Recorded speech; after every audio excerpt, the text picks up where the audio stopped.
Friends good morning. ఈరోజు నా స్టైల్లో టమాటా పచ్చడి ఎలా చేయాలో చూపిస్తున్నాను అండి. ఒక 5 కాయలు టమాటాలు తీసుకున్నా, 15 కాయలు పచ్చిమిర్చి తీసుకున్నాను స్పైస్ కోసం.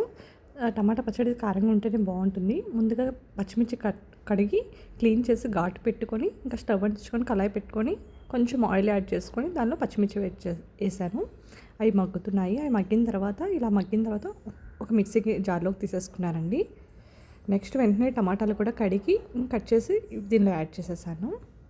ఇంకా టమాటాల్లో కొంచెం సాల్ట్ యాడ్ చేసుకోవాలి. చూడండి చూపిస్తున్న విధంగా. వేడివేడి అన్నంలో నెయ్యి వేసుకొని ఇలా టమాటా పచ్చడి కలుపుకొని తింటే ఒక ముద్ద సూపర్ ఉంటుందండి. ట్రై చేయండి గాయస్. ఆల్రెడీ రెసిపీ నేను పోస్ట్ చేశాను, కానీ 1 year అయిపోయింది కదా రెసిపీ పోస్ట్ చేశాను. మళ్ళీ కొత్తగా పోస్ట్ చేస్తున్నాను గాయస్. ఇదిగోండి, దీనిలో బీరకాయ, వంకాయ అలాంటి కాంబినేషన్ కూడా చేస్తారు చాలామంది. ఇంకా పచ్చిమిర్చి సపరేట్ చేసిన తర్వాత టమాటా ముక్కల్ని యాడ్ చేసుకుంటున్నాను. కొంచెం సాల్ట్ వేస్తే తొందరగా మగ్గిపోతాయండి టమాటా ముక్కలు కూడా. ఇంకా టమాటా కూడా మగ్గిన తర్వాత ఇంకా కొంచెం చల్లారిన తర్వాత మిక్సీ పట్టేయడమే. మిక్సీలో ఏమేమి వేసుకోవాలో అవి కూడా ఇంగ్రీడియంట్స్ చూపిస్తున్నాను చూడండి. ఆల్రెడీ నేను మిక్సీ గిన్నెలో వేరుశనగల చట్నీ చేశాను. సో అది సపరేట్ అయిన తర్వాత మళ్ళీ దానిలోనే వేసేస్తున్నాను అనమాట. ఓకేనే, ఆ గిన్నెలోనే. ఇంకోండి, టమాటా మంచిగా మగ్గిపోవాలి.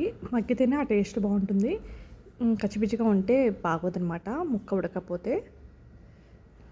ఓకేనా.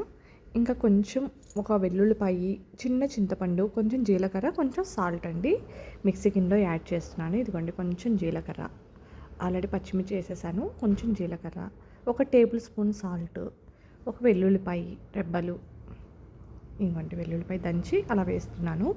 చిన్న చింతపండు చాలండి, అంతే. ఇంకా టమాటా ముక్కలు కూడా యాడ్ చేసి మిక్సీ పట్టేయాలి. తర్వాత లాస్ట్లో కొత్తిమీర కానీ కరివేపాకు కానీ యాడ్ చేస్తే ఆ ఫ్లేవర్ బాగుంటుంది. నేను ఇంకా టైంకి హడావిడిగా ఉందని చెప్పి నేను యాడ్ చేయలేదు. మీకు ఇష్టం ఉంటే అలా యాడ్ చేసుకోవచ్చు. ఇంకా మిక్సీ పట్టేసిన తర్వాత చూడండి,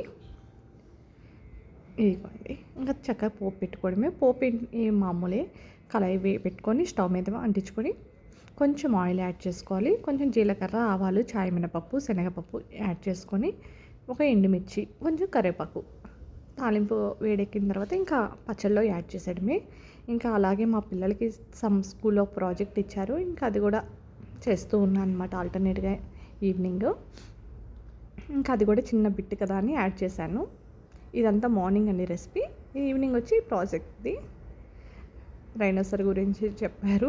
ఇంకా స్కెచ్ పెన్స్ అన్నీ పక్కన పెట్టుకుని వెళ్ళుకోండి. ఇలా సింపుల్గా చేస్తున్నాను, అంత రాయమన్నారనమాట. ఈ వీడియో కనుక నచ్చితే లైక్ చేయండి, షేర్ చేయండి, సబ్స్క్రైబ్ చేసుకోండి. Thank you for watching. Bye.